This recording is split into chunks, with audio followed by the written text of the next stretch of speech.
Let's get into it, and I will circle back to this question and explain where it came from and why I am doing it in just a moment. So, what we're going to go over today is student culture, how we access it and why we access it, intercultural proficiency, and then we're going to go into some activities that you can use in your classrooms to help with all of the above. At any time, please feel free to throw questions into the chat, and either JJ or I will get to them. And we're going to show how you can build cultural proficiency both in your classrooms and within your students, and intercultural proficiency with other cultures through this natural progression of how we already acquire languages, whether it's our first language as a baby or our second, third, or fourth language. We start with individual words and phrases, and then we build a sentences and brief interactions, and that's when we get to our short text, paragraphs, and longer text and discourse. And we can do all of this while building culture in the classroom. So we're going to start with the intercultural proficiency can-do benchmarks from ACTFL. And these are a couple I wanted to focus on. In my own and other cultures, I can identify products and practices to help me understand perspectives. So not only other cultures, but in my own and other cultures. And then also, I can interact at a survival level in some familiar everyday contexts. So, how do we get kids to examine their own cultures, to understand the cultures not only of other people around the world, but also of their fellow classmates? These are really important skills that we as language teachers have good reason to teach about. And we're going to help students learn how their home culture and the way they see the world interacts with the target cultures and where there's overlap. And that's how we can build strength, and they can see the things that are the same and also notice the differences that help make us stronger.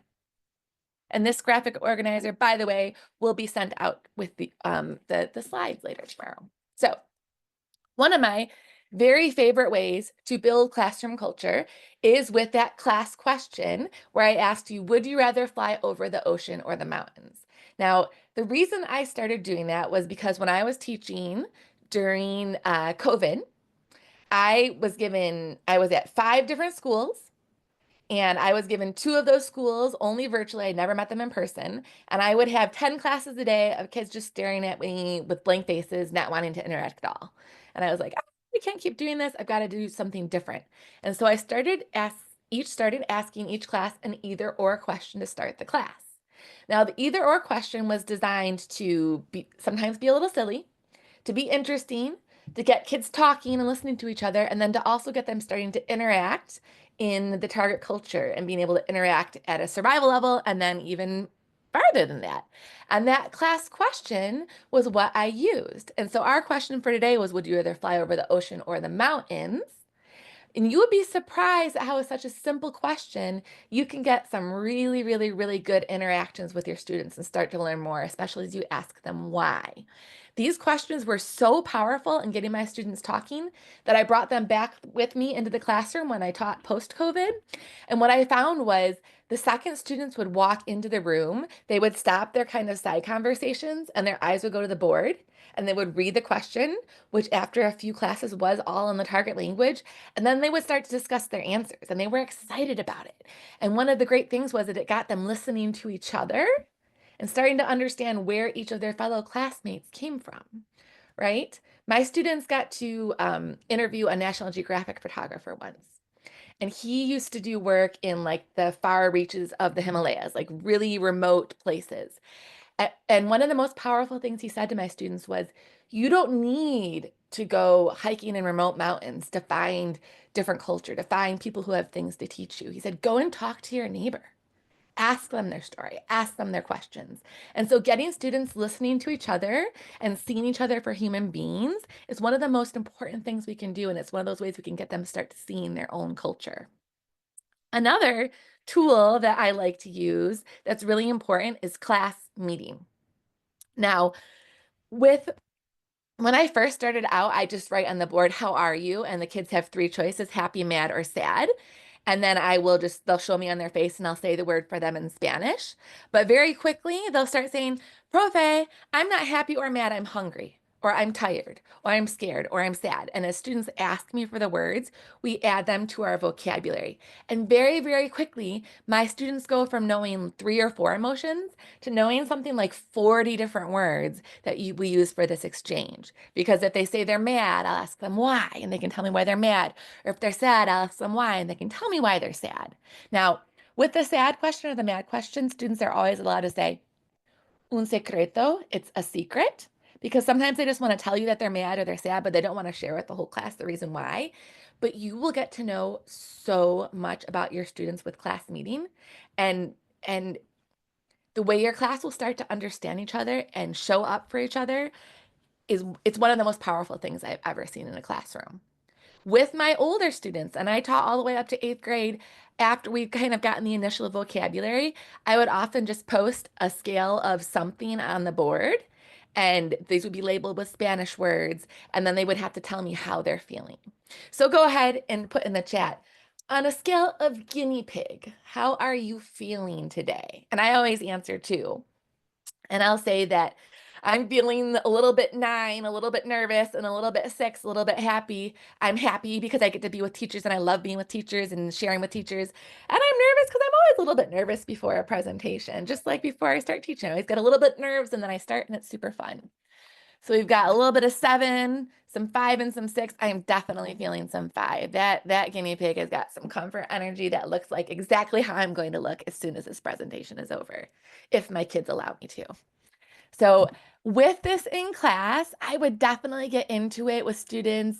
And I would ask them questions. Oh, Stacy says she's feeling 9 because it's cold in her house. Stacy, it is also very cold in my house. My kids had 2 cold days last week because it was -20. But we will start to make connections, and students will tell you these amazing things and they will listen to each other. And what will happen is, and this example might be young for some of you, maybe, Sam was sad because his friends weren't playing with him, or his friend Bob wasn't playing with him at recess, and he thought Bob was mad at him, and now he thinks they're not friends anymore. But then during class meeting, he learns that Bob is actually sad because his pet guinea pig ran away and he's been having a hard day, and it has nothing to do with Sam. Kids start to listen to each other and to be a little bit less egocentric, a little bit less centered on self, and a little bit more welcoming to all the people around them. So class meeting and starting to get to know your students on a deeper level. Nice to see you too. Sorry, I'm reading the chat too. Just is going to start getting your class to understand the student culture and start helping you to understand the student culture and who they are. And when you see who your students are, it's so much easier to see where to go to next. And when your students see who their classmates are, it's so much easier to be supportive and to create that environment that welcomes all students. Surveys are another great way to get to know your students. I will tell you, this is just one that I took out of Voces, but I have a giant Google Form survey I make my students do at the start of the year. And it asks them like their name and their favorite movies and their favorite music and their favorite TV show and their favorite book and a bunch of other questions. And I save that information all year long.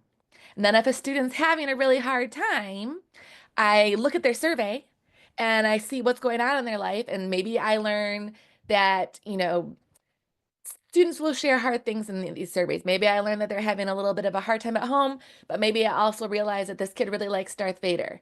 And so Darth Vader will start showing up in class stories at random times, and I'll let this kid be the sound effects person for Darth Vader. It's a huge, and then the kid feels so seen. They're like, "Oh my gosh, I can't believe my Spanish teacher remembered that I like Darth Vader." Now, I would usually have 800 students a year. So it will be really hard for me to remember what each student likes, but with these surveys, it's a really great way for me to see what they like and to check in and to have some sheets that really help me support the students. And I give these surveys throughout the year a couple of different times because students, moods and opinions changes. And it's such a great way to get to know them and to get for them to see the connections they have between each other and to build up their communication and support. One of my favorite things to add to all surveys is I always let students tell me the very last question on the survey or the exit ticket is, tell me anything you want. You can tell me anything you want. It could be, I want to eat cookie dough for breakfast. It could be something hard that's going on in your life. It could be something you're excited about.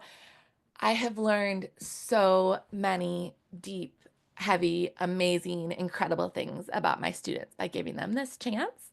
And it really gives your introverts, the kids that aren't really wanting to share that with the whole class, but would like to share with you, a chance to connect on a different level too.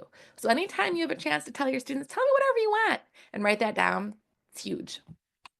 JJ noted it in the test in the chat that she'll do that at the end of a quiz or a test. Absolutely. Anytime you have a chance for your students to write you something and share something about your lives, we have so little time in school with each of our students. It goes so quickly. Any windows you can get helps open doors.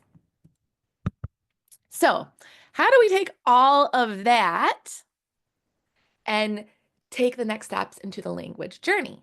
So these are just the vocabulary words from a story in our middle school Puentes book. If you are not a subscriber, we have some free trials at the end, but also if you are a subscriber, you have access to this, but it doesn't matter because whatever you're teaching, you can do the exact same things I'm about to do now. So I'm using Voces materials to show you, but you don't have to have Voces to use these strategies.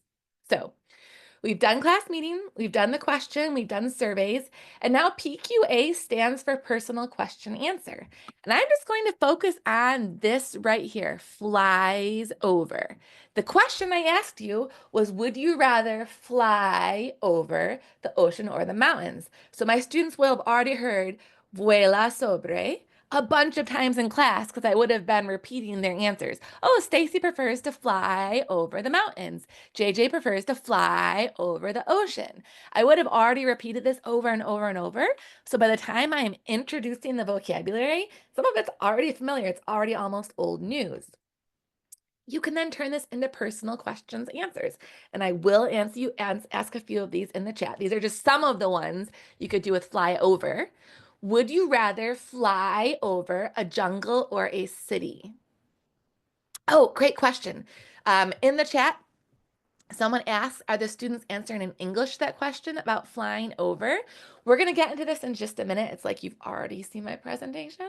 Translanguaging. Students can use whatever language they're able to use to express themselves. So what usually happens in my class is kids would say, vuelo sobre, I fly over, because we would have already said that a bunch, and then they'll probably finish in English, right? It's you don't want to, I always allow translanguaging because if I ask a question in Spanish and they understand the question and answer in English, that's not nothing. That's something. They understood the question, right? That's the first step on the language journey.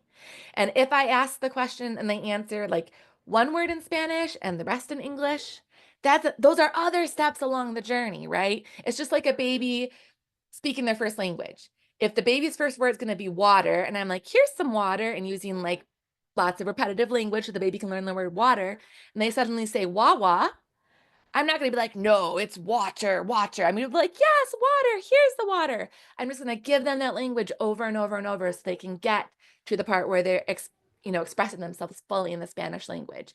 And what I found is that when I allow this, the kids that are able to are super excited to speak all in Spanish.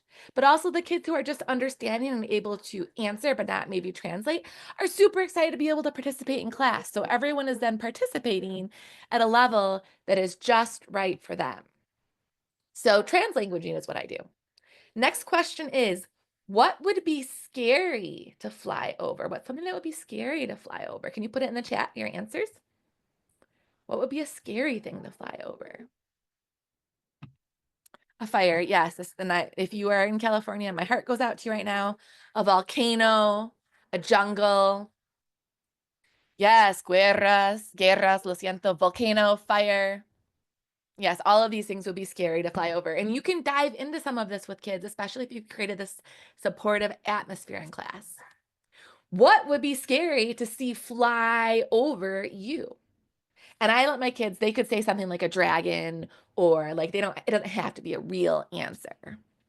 What would be scary to see fly over you? I would be scared if there was a dragon flying, an armed drone, bats, birds. Ooh, yes, a bomb would definitely be scary. So there's all sorts of places you can go with these. An octopus would be, I would be very intrigued if I saw an octopus flying over. I think I'd be kind of mesmerized by that one. A UFO, that would also be one that would be both mesmerizing and scary.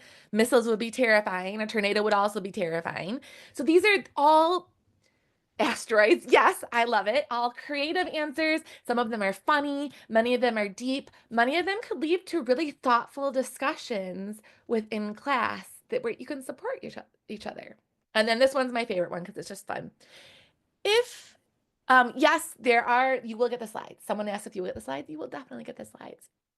If you had superpowers and could fly anywhere, where would you go? If you could fly over anywhere, where would you go? Go ahead and throw it in the chat. And it doesn't have to be even real. Machu Picchu, I have always wanted to see Machu Picchu, JJ, me too. New Zealand, also New Zealand, I would love to go to. Somewhere warm because this winter, yes, it is so cold, so cold. And I had to walk my dogs today. Spain, I would love to go to Spain. I haven't gone yet, which is crazy. Bora Bora. I want to go to all these places. Outer space is amazing, but also terrifying. I don't know if I could go there. Florida, London, Bali, everywhere. Claudia, I agree with you. I love traveling. I would want to go everywhere. But all of these could be entire conversations. You could get out a map. You could mark places people would want to fly to. You could say the words fly and fly over a billion times. And it wouldn't be boring because we're talking about all of you, right? We're talking about each other. We're talking about our connections to each other. This is powerful stuff.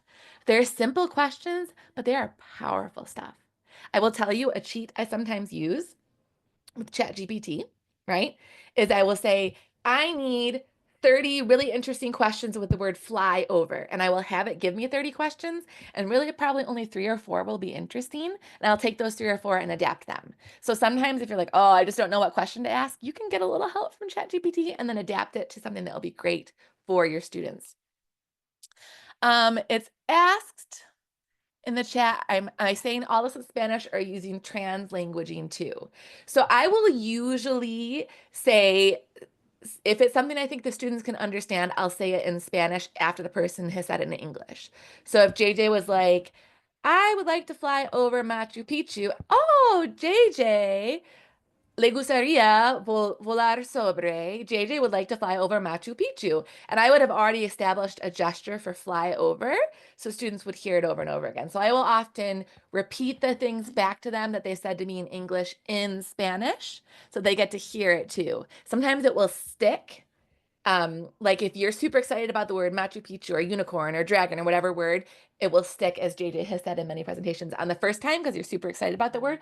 But sometimes it takes way more. Oh, I'm sorry. That was my teenager left their phone in here. Sometimes it takes way more repetitions of a word than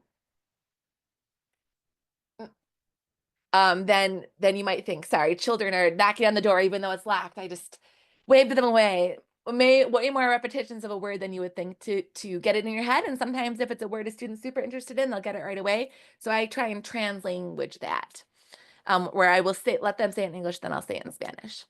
Ooh, Stacy says I would fly somewhere secret because I want to be captured by evil genius scientists who will experiment me under. Oh, Stacy, I love it. You've got a whole story. Ooh, super soldiers. I love. See, it's a whole story from these questions. These questions can easily turn into a huge class discussion or a story or an exploration or all of the good stuff, basically. I'm gonna continue on though, even though I would really like to keep just discussing these super soldiers and all these interesting questions. And I like that some of you are into space. I'm also into space, so there's really good connections. And again, with these questions, your students start to form connections that they never knew they had. Like I've always wanted to go to Machu Picchu. I didn't know JJ wanted to go. Now we have this connection that we didn't have before. I'm super into like making up fun stories, and now I know that Stacy is too. So we have this connection that we didn't have before, right? So it's really great to have these conversations, not only because it's opening the culture, but it's making connections with your students, which makes the language environment work for everyone. So translanguaging, see, you read my mind. It's really important because translanguaging is a great way to meet all of your students right where they're at, right? The student who understands a question but has to answer in English, they're included. And the student who can answer in a mix of Spanish and English, they're included. And the student who can answer in Spanish and give you lots of Spanish, they're included. Everyone can participate, right? So I always use translanguaging. I don't want any of my students, especially if we start to get into deeper cultural topics, to be afraid to ask questions, to feel like they can't be a part of the class because of where they happen to be in their language journey. Because no two brains are in the exact same place at the exact same time. No two kids will be exactly ready to receive the exact same things. So we have to kind of make it so that the kids can receive what they're able to receive for where they're at, right? Because some kids are coming to us from a home where they've got two parents and they've got dinner on the table every night and they know how they're getting to school and the next day and they know who's going to be home at night. And some kids are coming to us from homes where they have a single parent who's working multiple jobs. And that was me for a while. And they don't know who's going to be home at night and they don't know how they're going to school the next day. And so all these kids have different stresses and different things going on. And translanguaging allows us to kind of honor where they're at and meet them where they're at. So, translanguaging, we're starting to tiptoe into another culture. I would say, and some of this will be in the target language, some of this will be in English, but there is a bird. My students would know all of that at this point. So this would all be in Spanish. The bird is big. The bird flies over Michigan. It's an eagle. And then we might talk about Michigan in a little bit, talk about the bird, talk about other things that fly over here. For example, I might say, what birds fly over your house? What's one bird that flies over your house? Go ahead and throw it in the chat, please. I love the chat because then I don't feel like I'm just talking at myself the whole time.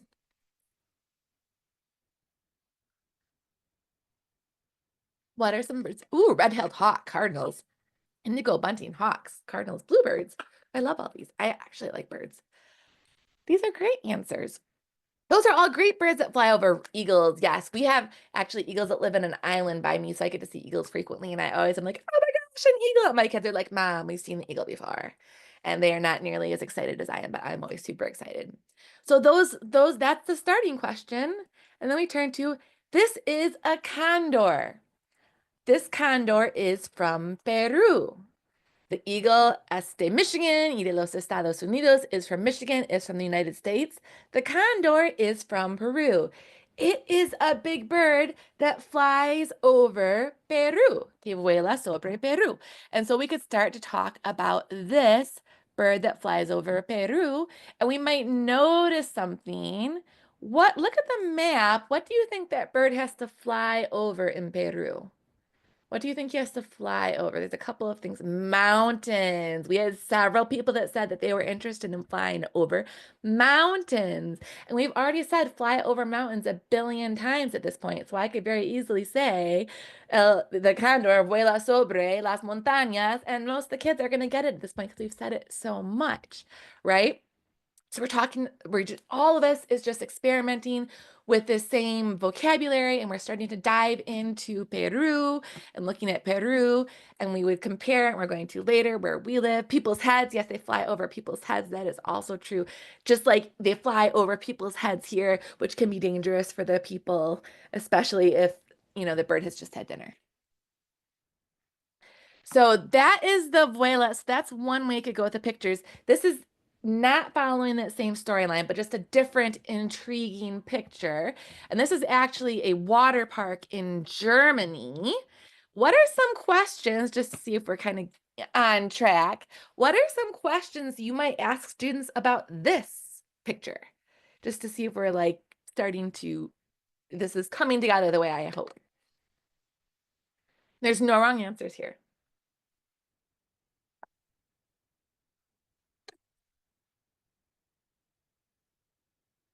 What can you do here? Excellent question. Would you like to visit this location? Is this in the jungle, the city, or the mountains? Is there anything that flies? I love that.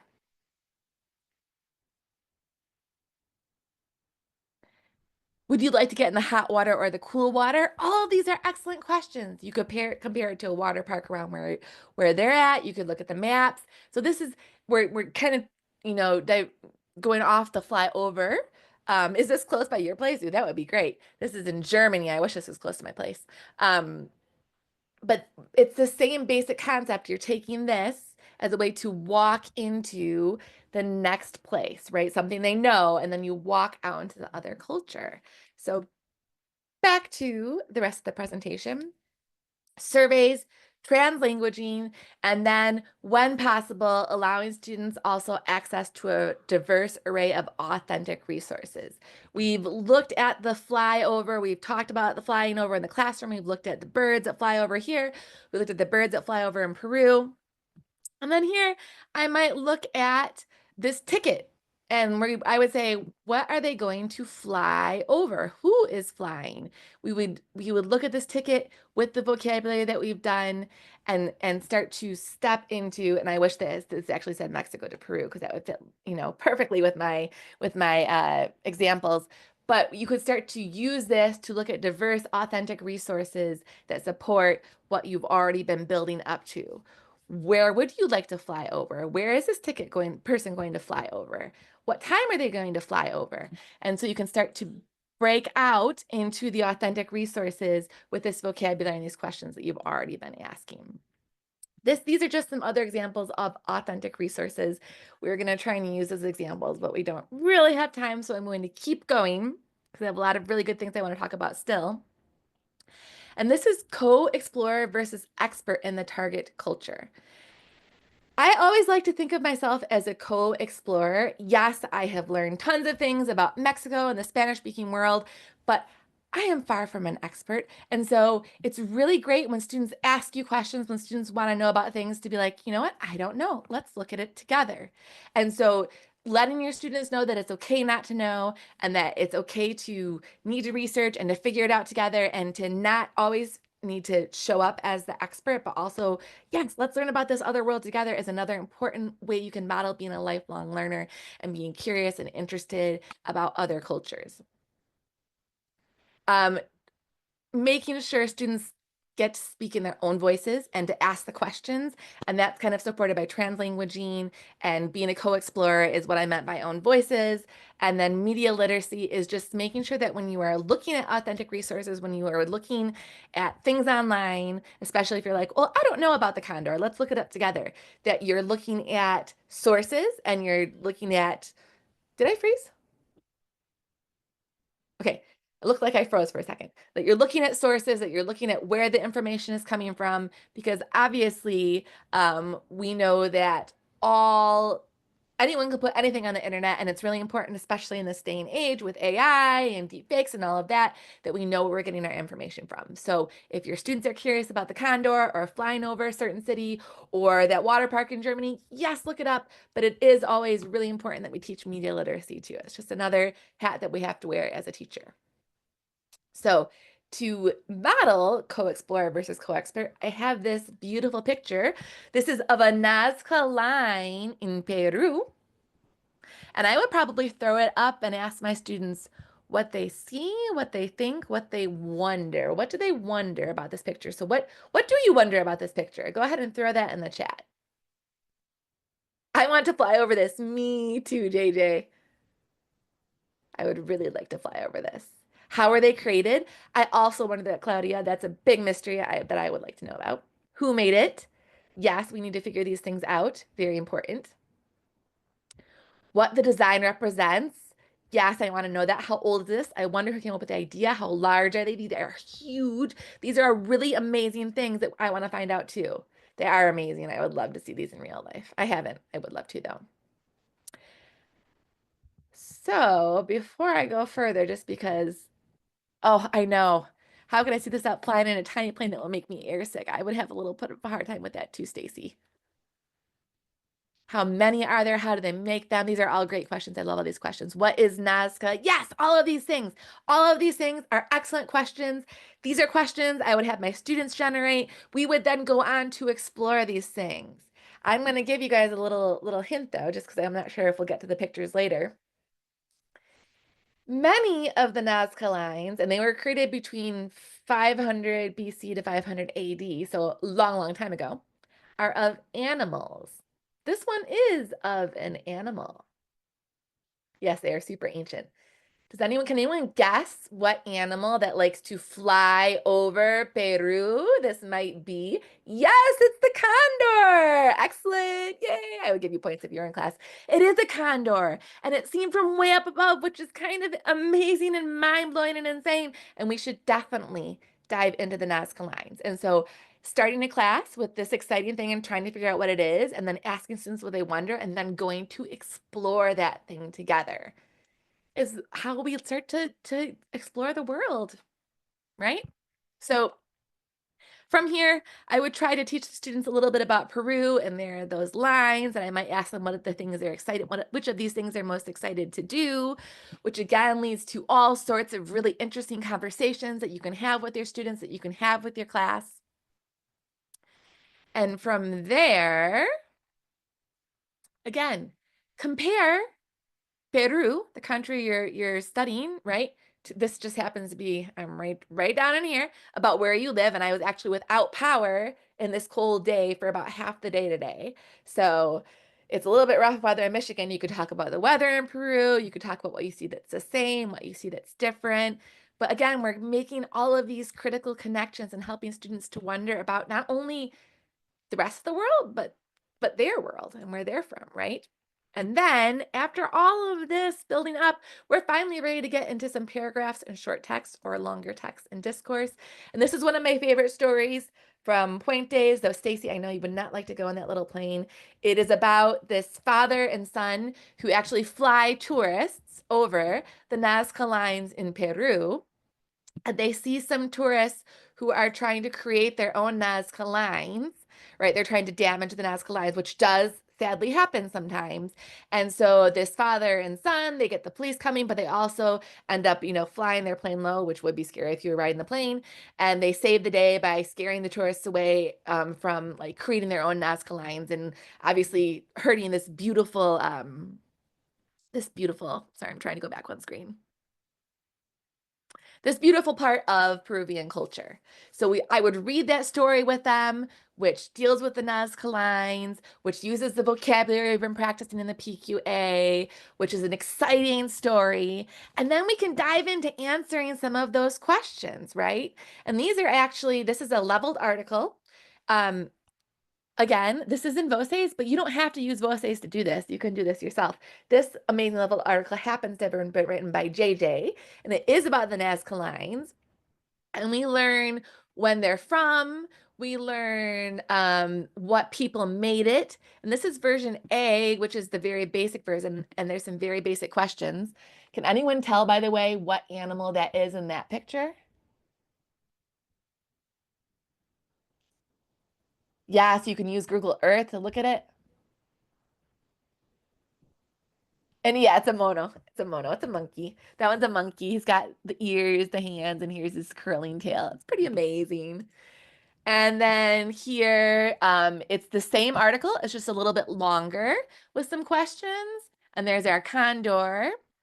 And then here is the final version, the longest version of this article, and it tells us a little bit more about the people that form the lines and what we think they form them for. And I love that it says think and not that we know, because a lot of the things we're just making guesses about what happened in the past, right? And then here's another really cool one. Can anyone guess which this is one of the ones that was easy for me to tell. I didn't have to think about it too much, but it's kind of tricky. Can anyone guess which animal this is? Una araña, spider. I love it. I love that you guys did the motions too. I would totally have done that in class. Um, these leveled articles are great. Sometimes what I like to do with them is, and this again is, I don't know why it's doing that. Sorry. I didn't want to annotate. That is annoying. This is how I like to, give me one second, to explore this with my students. Some days I will start with version A and I'll just show them like a tiny bit of the article. And once I understand that, then I'll show them version B and then version C. Because if you show them version C at once, they'll be like, oh my gosh, that's too much Spanish, I can't read it. But if you start with just a little bit and then give them a little more and then a little more, and you can do this on Google Slides just by revealing part and then the next part and the next part, students will build up their reading ability, and then they'll feel super proud of themselves when they get through version C and they're like, I totally understand that. But another thing you can do with these is you take the same article three different levels, and I will cut them out and I will let students pick the article that they think is just right for them. And I love watching them self-scaffold. And one of my favorite things when they self-scaffold is seeing kids who maybe struggle with reading a little bit, but they're super excited about the Nazca lines or whatever topic that you're studying, and they pick the harder article because they want to know more. And they will super dedicate themselves to that. And that's always like, oh, it's one of my favorite things when I do this activity. So letting students self-scaffold and or using it to build up their reading abilities is another great thing you can do with these articles. And again, we're learning Spanish and we're exploring the world around us all at the same time. Because you could also talk about the animals, like who likes condors and talk about who likes condors and who doesn't, and who likes monkeys and who doesn't, and who likes spiders and who doesn't. And that can learn into a whole different a whole different class. You could even name the spider and make up a whole story about him. There's a million things you could do with these images, and there's a million ways you could go. And all of them are going to get your students closer to each other and get everyone, oh, how beautiful. Sorry, I'm reading messages at the same time. There's, I will answer them in a minute. There's ways you can support each other and get them learning about the world and each other. And it's a beautiful thing that we really need. Last but not least, and someone said something similar to this, but like using, and this isn't the last thing in the presentation either, but this is just one of the parts that finishes up to the Nazca line story. This is a panoramic image, if it wasn't a screenshot. And so this is of Peru. And so you could look around, you could notice some of those mountains there. You could talk about what might be flying over. You could talk about what you see that's the same, what you see that's different. I've even played I Spy with these or had students do See, Think, Wonders. You can find panoramics for places all over the world and using them for students for students to explore the world is another great way to help them connect to these places that they're learning about and to make them feel real. And I Spy is always a great way to end class. And it's a good filler if you have 5 extra minutes. So one other really, really important thing to keep in mind when we are building a culturally inclusive classroom is to have multiple pathways to demonstrate learning, right? I have taught again for 18 years. Many years I had 800 to 1,000 students, and some of my most amazing students who could read novels in Spanish and speak in whole sentences in multiple tenses just would bomb tests because they would just have such extreme anxiety. It didn't matter how well they could do in class. They were not going to do well in the test. They would try, they would study, they would take their time. It was just not going to happen for them because their nerves would get so high, right? So making sure that students like teaching a language isn't about a test, right? Teaching a language is about communicating with each other. So making sure that students have many ways to show that growth is another way we can support, an inclusive classroom. And you can do that through portfolios, and like collecting student writing samples, student voice samples, student work from different times. You could have them do art projects. You can conference with students. I would often, when I do class meeting, would have just like a little sheet that I would keep. And when I would ask a student, ¿Cómo estás? How are you? Right? If I asked them, ¿Cómo estás? How are you? And they said, my name's Bob. Well, that's a 0 because they didn't understand the question. But if I said, ¿Cómo estás? How are you? And they said, good. Well, that's a 1. That's not nothing. They understood the question. They know the question, right? If I said, ¿Cómo estás? And they could say happy, sad, or mad, well, they understood the question and they have a few different ways to answer. Um, if, sorry, I was just reading the questions again. If you say ¿Cómo estás? And they are able to answer with a variety of different emotions, happy, sad, mad, scared, hungry, that's a 2. And then if they you say ¿Cómo estás? And they can answer the question and follow up questions and keep talking to you in Spanish, that's a 3. So you can just talk to them authentically through classroom practices and be able to get into all of that. Stacy has a really great question about co-created rubrics. We only have 4 minutes left in this presentation, Stacy. I fear that I won't be able to answer it well right now, but feel free to reach out to me and we can talk about it at a different time because I know you know how to get in touch with me. Low stakes questions. I do try to keep them low stakes. I don't especially when if I'm doing like an like authentic assessment where I'm just talking to students, I don't often usually even let them know that I'm assessing them. Because if I ask them a question and they only know it because they studied for the test, then they don't really know it usually, right? I want to make sure that when I talk to them and say these things to them, they can actually respond to me. That to me is like, oh, they really know it. So I do really try hard to make these questions that I know the students will know, but I don't even always tell them that I am assessing them at the time. You can also give narrative feedback, which is where you let them know the things they're doing great, and then, say, and then the next step would be that you use transition words or that you start to include some of this, that, or the other. And co-created rubrics, um, yes, yes, narrative feedback, exactly, Rebecca, are unfortunately, because we only have 3 more minutes, a topic for another time. Integrated performance assessments are another great way to understand what the students know about the topic you're talking about. And unfortunately, with only 2 minutes left, I do not have time to get into this. I'm going to skip ahead just a tiny bit. We do have something called the hub at Voces, which will get into these kind of things that I'm skipping over more if you want to learn more. Because I want to finish up with a couple of quick things because we only have 2 minutes at this point. One are exit tickets. Exit tickets are a great way to kind of take the temperature for where your students are at. These are two different examples. Here they just write their name. They marked like how they did for that day, ranging from I did very well to I didn't understand anything. And then they write what they learned that day. And I let my students, again, they can write it to me in English, they can write it to me in English and Spanish, or they can write it to me in all in Spanish. And I find that almost every time, the kids who can do English and Spanish or a mix of Spanish, they will do that.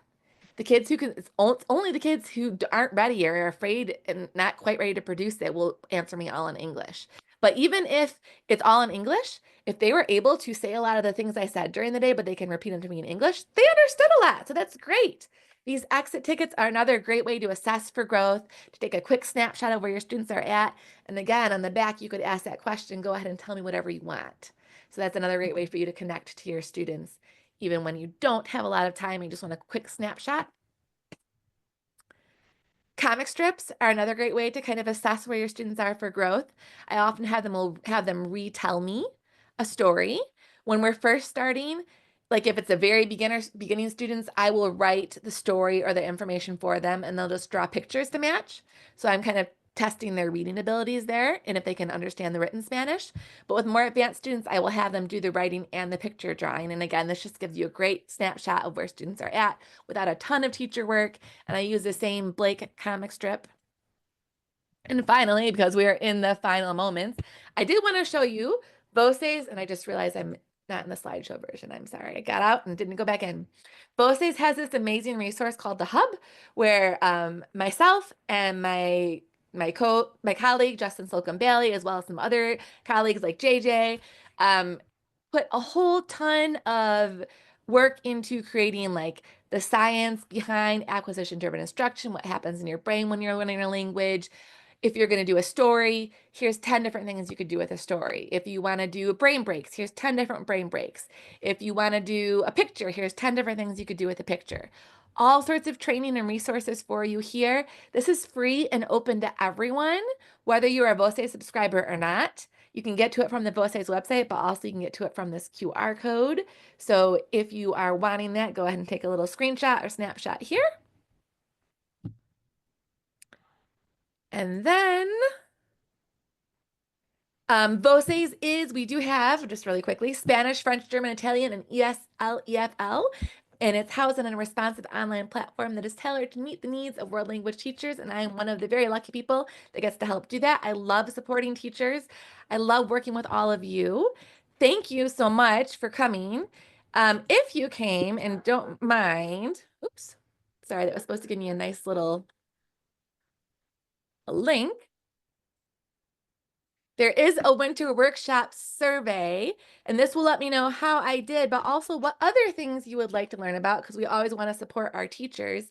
And we have one-on-one tours of Voces, so you can see the resources we have available with myself or JJ or another really passionate curriculum manager, we would be more than happy to meet with you briefly to show you any of our resources, and that link is in the chat too. And I'm actually the exit tickets are available through Voces, and I'm actually going to try and have a few sent out to you with the presentation. Thank you so much. I hope that you enjoyed this. I hope it was helpful. Thank you, thank you, thank you for all that you are doing in the classroom. You are all amazing, wonderful people, and I appreciate your time and that you spent some time with me this evening.